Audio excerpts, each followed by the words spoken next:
In the heart of Southeast Asia, cradled by the warm turquoise waters of the Malay archipelago, lies an island of immense scale and ancient mystery. It is the third largest island on Earth, a landmass so vast it is shared by 3 nations: the sprawling Indonesian provinces of Kalimantan, the Malaysian states of Sabah and Sarawak, and the small, independent Sultanate of Brunei. This is a world sculpted by equatorial rain, defined by the slow, powerful flow of its rivers, and dominated by one of the oldest and most biodiverse rainforests on the planet. This is Borneo.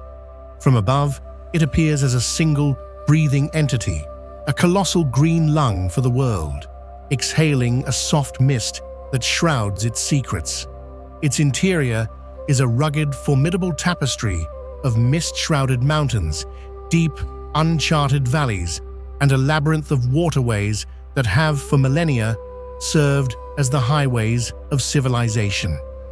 The air here is thick, heavy with a humidity you can feel on your skin. It carries the scent of damp earth, of blooming, unseen flowers, and of constant, teeming life. Time itself seems to move differently here, measured not in the frantic ticking of a clock, but in the steady turning of the seasons, the dry and the wet, and in the subtle rise and fall of the great rivers.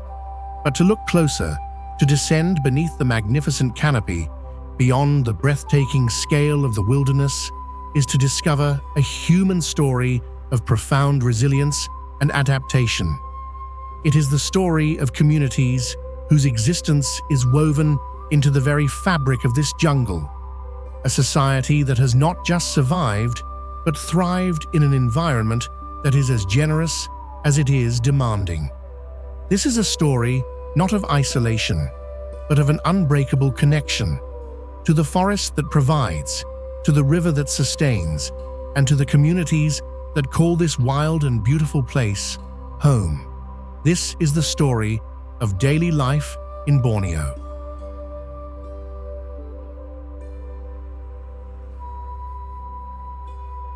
The rhythm of daily life in Borneo is governed not by the clock, but by the sun and the river. In the countless villages that cling to the banks of waterways like the Great Kinabatangan or the mighty Kapuas, the day begins with the first light. The morning air is filled with the sounds of the waking jungle, the distant booming call of a hornbill, the energetic chatter of macaques in the riverside trees, and the steady, hypnotic chorus of insects that has been the island's soundtrack for millions of years. For the people who live here, the river is the center of the universe. It is the main street, the marketplace, the source of food and water, and the playground for children. It is a constant, living presence, its mood and color changing with the weather and the time of day. Life is lived in homes built on high, sturdy stilts, a practical and ingenious adaptation to the river's ever-changing levels, especially during the torrential downpours of the monsoon season. These wooden structures, often weathered to a soft, silvery gray by the relentless sun and rain, are more than just houses. They are grandstands from which to observe the daily life of the community. The morning routine is a gentle, unhurried affair. It begins with the rhythmic splash of water as someone bathes from a wooden platform, the water scooped from the river in a plastic bucket. It is the low hum of a 2-stroke boat engine as a villager heads to a nearby market or to a small farm plot upriver. It is the comforting smell of wood smoke from a cooking fire, a scent that signals the preparation of the day's first meal. In the small towns, the morning market, or tamu, is the vibrant heart of the community. Here, amidst the colorful, chaotic displays of exotic fruits, fresh river fish still twitching in shallow pans, and bundles of unknown jungle vegetables, the day's news is exchanged. It is a place of commerce, but more importantly, it is a place of connection. The interactions are personal. Vendors know their customers by name, asking after their families and sharing local gossip. Friendships are maintained, and community ties are reinforced with every transaction and shared conversation. This spirit of mutual cooperation, known in parts of the island as gotong royong, is the unspoken social contract. If a family needs to repair their home or prepare for a wedding, the community comes together without being asked. There is a deep understanding that survival and well-being are a collective responsibility. Life moves at a human pace, deliberate, communal, and deeply attuned to the natural world.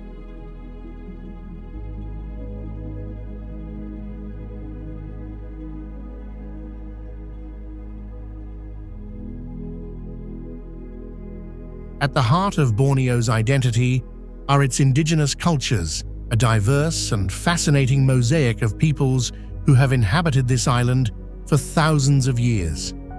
The most well-known are the various groups collectively called the Dayak, a term that encompasses hundreds of distinct ethnic groups like the Iban, the Kenya, the Kayan, and the Penan.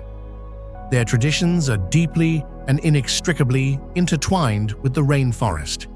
Central to many of these communities is the longhouse, one of the most remarkable forms of communal living in the world.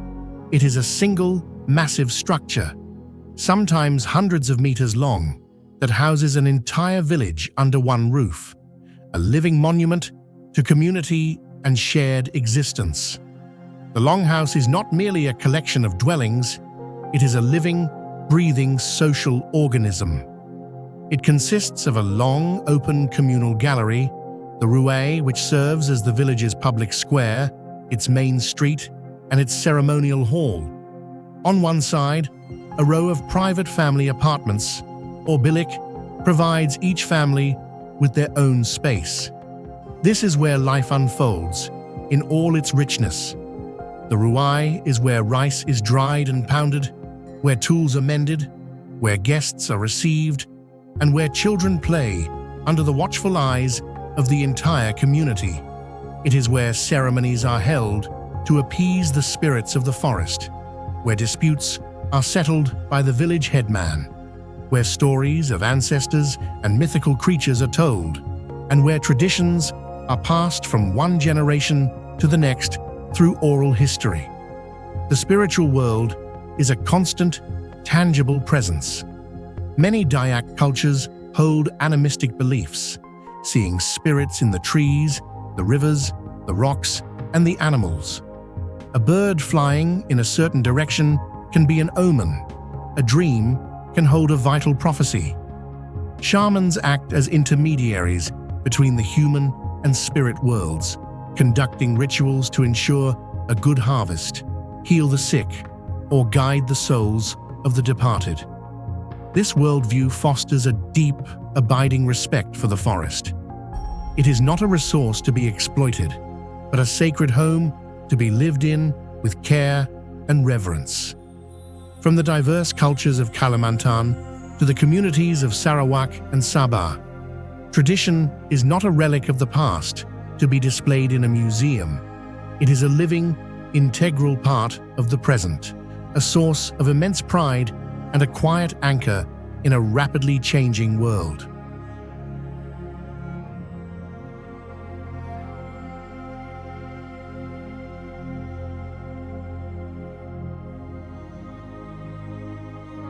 Work in Borneo is a story of contrasts, a blend of ancient subsistence and modern industry. For generations, life has been sustained by the immediate environment.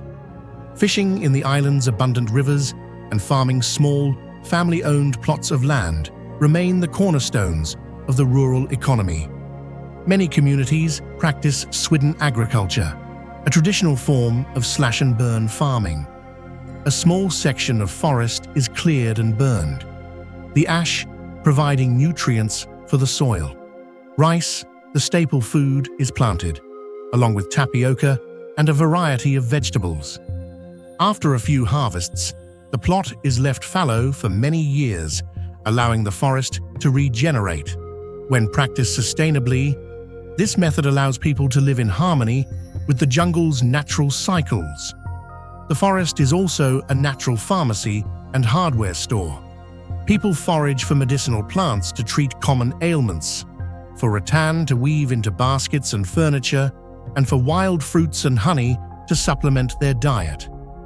The river is a floating marketplace, where traders in small boats, their vessels laden with goods, ply their wares, exchanging salt, sugar, and manufactured items for jungle produce and fish. In many communities, traditional crafts are still a vital source of income. The intricate beadwork, the hand-woven puakumbu textiles of the Iban, and the expertly carved wooden figures are not just souvenirs, but expressions of a rich cultural heritage and a tangible link to ancestral stories. But the modern world has brought profound and often disruptive changes to the island's economy. The immense global demand for timber and palm oil has transformed vast areas of the landscape. Large-scale logging operations and sprawling monoculture palm oil plantations now provide employment for many, offering a cash income that is hard to refuse. However, they have also become the primary drivers of deforestation, creating a complex and often difficult balance between economic necessity and environmental preservation. Ecotourism is emerging as a hopeful alternative, offering a sustainable way to generate income by showcasing the island's incredible natural beauty. From the orangutan rehabilitation centers of Sabah to jungle trekking in the Darnam Valley. For many people, daily life is a navigation between these two worlds: the traditional, self-sufficient economy of the village and the powerful, external forces of the global market that are reshaping their ancient home.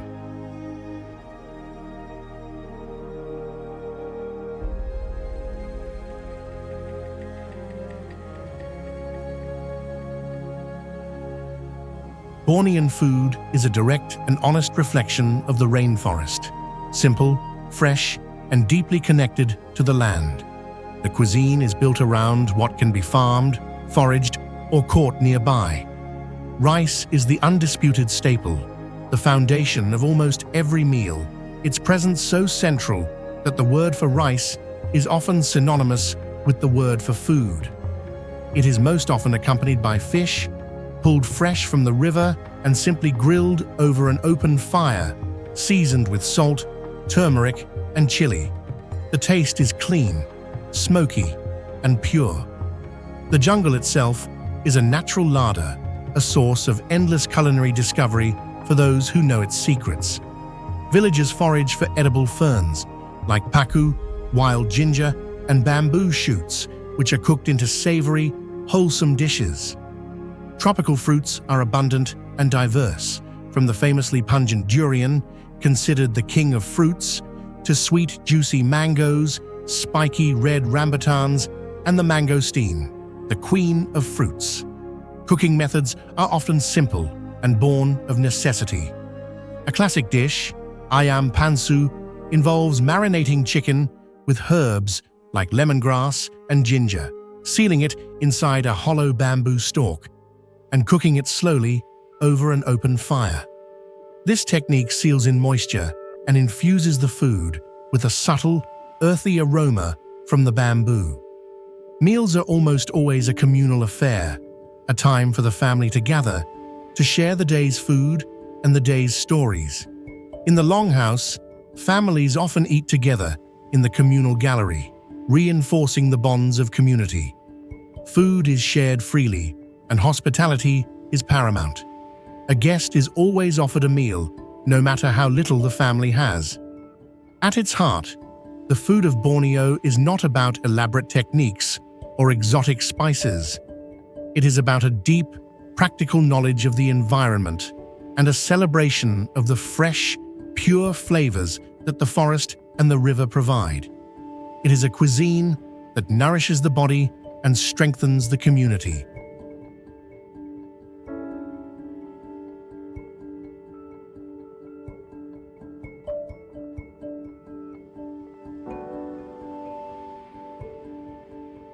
To truly understand life in Borneo is to understand the overwhelming, all-encompassing presence of nature. The rainforest is not a passive backdrop. It is an active, living entity that shapes every aspect of existence. The air is humid, the climate is constant, and the line between the village and the wilderness is often beautifully and seamlessly blurred. The jungle is the source of building materials, of medicine, of food, and of spiritual beliefs. It is both a provider and a place of immense power that must be respected. Living here means being intimately familiar with the rhythms of the natural world. It is knowing the meaning of a sudden change in the wind, recognizing the call of a particular bird as a sign of good or bad fortune, and understanding the signs of a coming tropical downpour, a darkening of the sky, a shift in the air. For children, the forest and the river are their backyards, vast living playgrounds that foster a profound sense of freedom, resilience, and a deep intuitive connection to the environment. They learn to swim in the river, to identify edible plants, and to move through the forest with a quiet confidence. Life is lived outdoors, in the shade of the trees, and on the cool, flowing water of the river. It is a life that demands respect for the power of nature, for the sudden, intense rainstorms that can turn a stream into a raging torrent, for the powerful river currents, and for the wild creatures that share this ancient landscape, from the elusive clouded leopard to the gentle orangutan. This constant, immersive connection to the wild is one of the most defining features of life in Borneo, a daily reminder of humanity's place within a vast and powerful ecosystem that has existed long before them, and will, they hope, exist long after.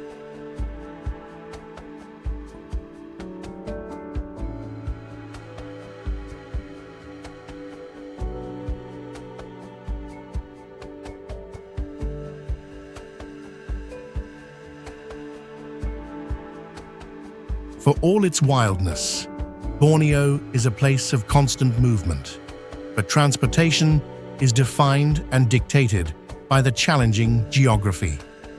For centuries, the rivers have been the primary highways, the lifelines connecting the interior to the coast. The longboat, a narrow, shallow draft vessel, remains the workhorse of the interior. It is the most efficient and often the only way to travel between remote villages, transport goods to market, and take children to school. Navigating these rivers requires immense skill, an intimate generational knowledge of every bend, sandbank, and submerged log. On land, the journey can be far more arduous. While cities like Kuching and Kota Kinabalu have modern road networks, much of the island's interior is connected by a rugged, unforgiving network of logging tracks and unpaved roads. During the rainy season, these can become impassable rivers of mud, trapping vehicles for days. The four-wheel drive truck and the motorcycle are the vehicles of choice for many, able to navigate narrow paths and difficult terrain. This isolation is a fundamental reality of life here.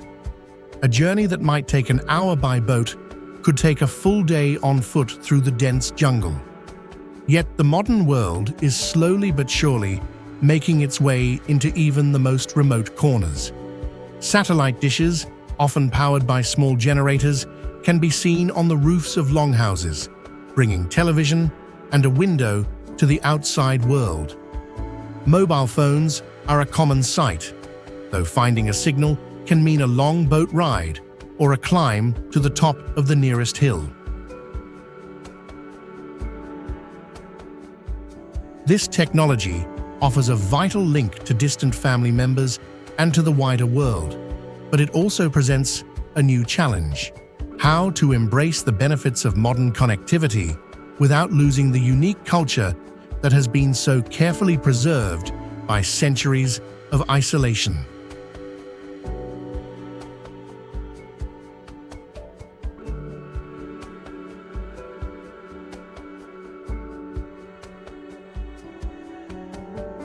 For the young people of Borneo, growing up here offers a unique and often complex blend of deep-rooted tradition and the powerful, undeniable pull of the modern world. In the villages, education is often provided in small, simple schools, where dedicated teachers face the immense challenge of working in remote and under-resourced conditions. For many children, the journey to school itself can be an hour-long boat ride, a daily testament to the value their families place on education. For higher education and greater opportunities, the vast majority of young people must leave their villages and travel to the island's burgeoning cities. This move is a modern rite of passage, a journey into a completely different reality. It is a chance to experience a world of shopping malls, universities, and diverse career paths, a stark contrast to the quiet, predictable, and communal rhythms of village life. But this journey often comes with a sense of profound dislocation. They must learn to navigate two vastly different worlds: the modern, globalized culture of the city, with its emphasis on individualism and consumerism, and the traditional, community-focused culture of home. The pull of home remains incredibly strong, but the lack of jobs in rural areas makes it difficult for many to return. The great challenge for Borneo in the 21st century is to create enough sustainable opportunities in rural areas to allow its young, educated population to come back, bringing their new skills and ideas to their communities. It is a delicate balancing act, fostering progress and improving living standards while preserving the ancient culture and way of life that makes this island so unique, ensuring that the next generation does not have to choose between their future and their heritage.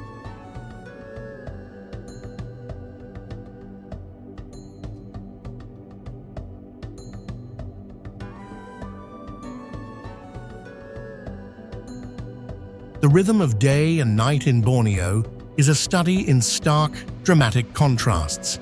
The daytime is a time of intense light, oppressive heat, and constant activity. It is the time for work, in the fields under the hot sun, on the river mending nets, or in the forest gathering produce. The villages are filled with the sounds of life, of boat engines, of the rhythmic pounding of rice, of conversation, and of children's laughter. The energy is outward-looking, focused on the practical, demanding tasks of survival and community life. As dusk falls, a dramatic transformation occurs. The fierce heat of the day gives way to a cooler, more humid air. A profound and palpable quiet descends on the human world, but the jungle awakens. The night is filled with a symphony of sound, a chorus so loud it can feel like a physical presence, the deafening, high-pitched drone of cicadas, the deep croaking of frogs, the rustle of unseen creatures in the undergrowth. The darkness is absolute, and the forest feels closer, its mysteries more profound. Life turns inward. Families retreat into their homes or gather in the communal space of the longhouse. The dim glow of a single light bulb or a kerosene lamp creates an atmosphere of intimacy and security. This is a time for rest, for storytelling, for sharing a simple meal, for weaving, and for simply being together. It is in this shared, nightly calm, surrounded by the immense, living darkness of the forest, that the bonds of family and community are reaffirmed, ready for the new day.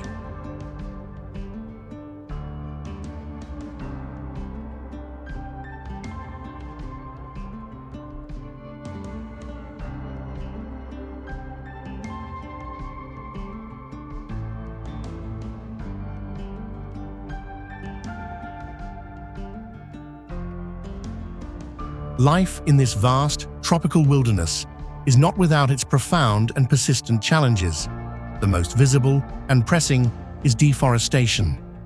The relentless global demand for timber, paper, and palm oil has led to the clearing of vast tracts of rainforest.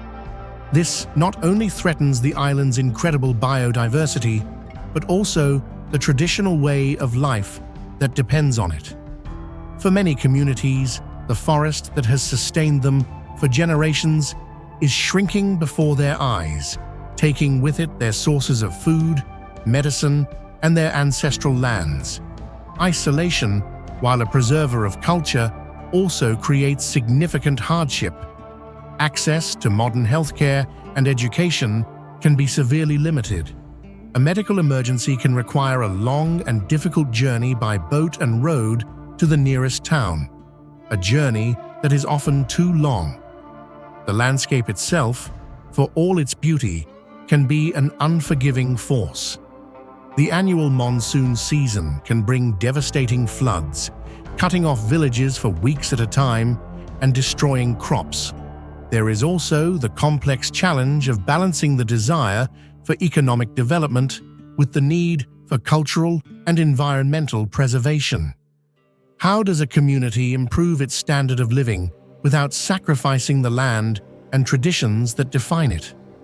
These are the difficult, vital questions that the people of Borneo grapple with every single day, with a mixture of resilience, pragmatism, and quiet determination.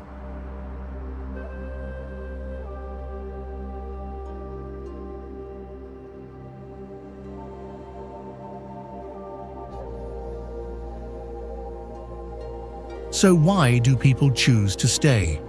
In a world that offers the promise of an easier, more connected, and more prosperous life elsewhere, what is the powerful, magnetic force that holds them to this remote and demanding island?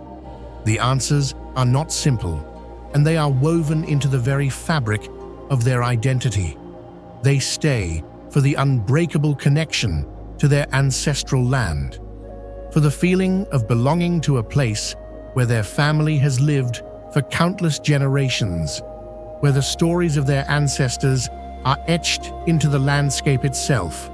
They stay for the profound, unshakable sense of community, for a life where neighbors are like family, where burdens are shared, and where the well-being of the individual is inseparable from the well-being of the whole. They stay for the slower, more deliberate pace of life, for a world that offers a rare and precious freedom from the noise, the stress, and the anxieties of the modern city. And above all, they stay for the deep, spiritual connection to the natural world. The forest and the river are not just resources to be used. They are living entities, a part of their family, a part of who they are. It is a connection that is felt in the wind, in the rain, and in the shared, collective experience of living in a place of wild, dramatic, and enduring beauty. It is the feeling of having roots that run as deep as the ancient trees themselves.